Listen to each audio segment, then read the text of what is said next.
Then came the Civil War, the 4-year battle between the North and the South.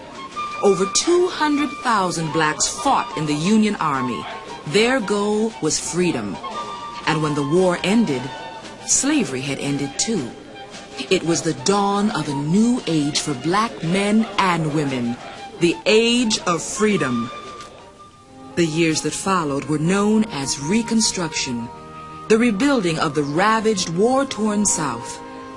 And the first of the black elected officials came out of this period.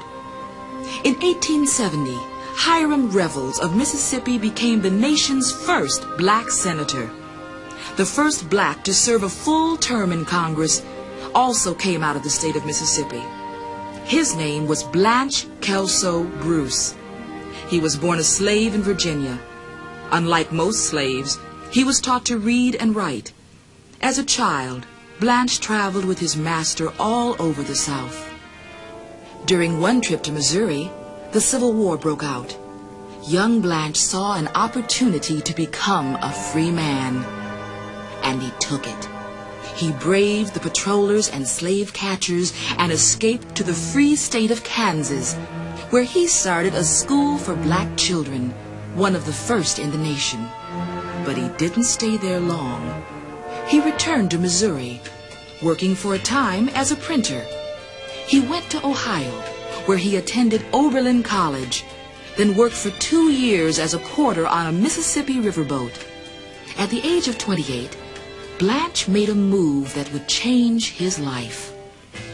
It was a time of great change in Reconstruction-era Mississippi, times of great hardship and great opportunity, too. In this state, where slavery had been notoriously harsh, blacks were now beginning to gain some political rights. Blanche K. Bruce decided to try his luck there. Bruce was a very distinguished and well-spoken man. Almost immediately, he became supervisor of elections for Tallahatchie County. He moved to Jackson, the state capital, where he caught the eye of Governor James Alcorn, who made him Sergeant-at-Arms of the Senate. Over the next 10 years, Bruce served on the levee board, as sheriff, tax collector, and superintendent of schools. And he became a wealthy landowner as well. In 1875, Blanche Bruce was elected to the United States Senate. For 4 years, he worked as an advocate and spokesman for the newly freed Southern blacks. He refused to use the term colored, saying, "I am a Negro and proud of my race."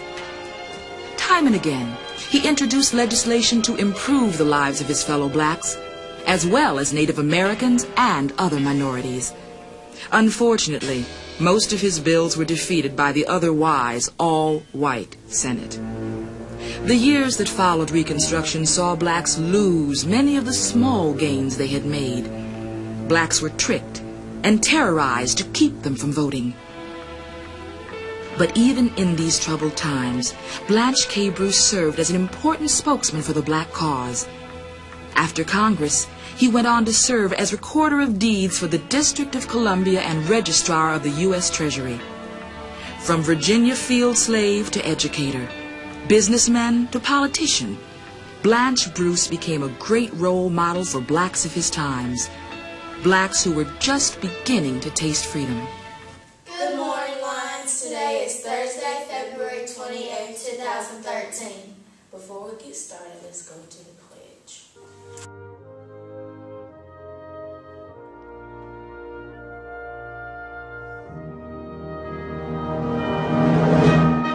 I pledge allegiance to the flag of the United States of America and to the republic for which it stands, one nation, under God, indivisible, with liberty and justice for. Our Black History Month fact for today is, in 1938, the First Lady, Eleanor Roosevelt, challenged the segregation rules at the Southern Conference on Human Welfare in Birmingham, Alabama, so she could sit next to African-American educator Mary McLeod Bethune, whom she referred to as her closest friend in her age group.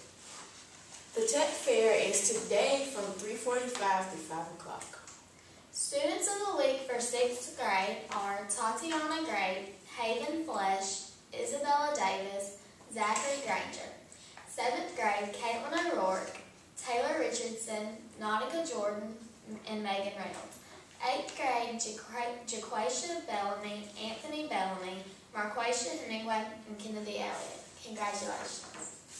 The blood drive is March 7th. Please encourage your parents to participate. The Spring Fling will be held March 9th, which is sponsored by the PTA. The book fair will begin March 4th through March the 8th.